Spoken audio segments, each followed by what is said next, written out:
សួស្តីអ្នកទាំងអស់គ្នាថ្ងៃនេះខ្ញុំចង់ណែនាំសភៅដែលខ្ញុំទៅតែមិនទៅ order ទេសភៅនេះខ្ញុំ order pre order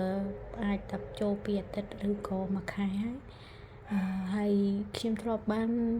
order សភៅច្រើនដែរប៉ុន្តែសភៅមួយនេះគឺជាសភៅដែលខ្ញុំមានអារម្មណ៍ថាខ្ញុំទន្ទឹងរង់ចាំចង់អានខ្លាំង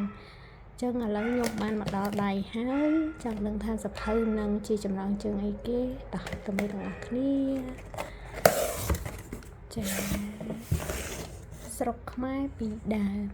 ហើយបើសិនជាអ្នកទាំងអស់គ្នាចង់ order សភៅពីគាត់ចាំខ្ញុំដាក់ Telegram ដើម្បីទំនាក់ទំនងគាត់ស្រុកខ្មែរពីដើមនេះគឺជាសាច់ខាងក្នុងចំណងជើងខាងក្នុង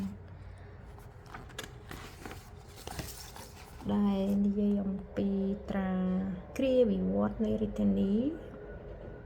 អុយសំទោសគេនិយាយពីគ្រាវិវត្តនៃរាជានិយមកម្ពុជាពីព្រះមហាក្សត្រអង្គមីដល់ព្រះបាទស៊ីសុវត្ថិចឹងនៅក្នុងនេះគេមាននិយាយអំពីប្រវត្តិហើយគេដាក់រូបភាពឲ្យយើងមើលទៀតចឹងល្អមែនតើមានទាំងរូបស្ដេចពីដើម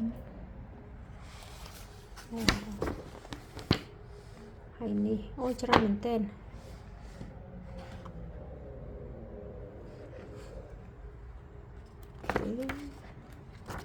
អូ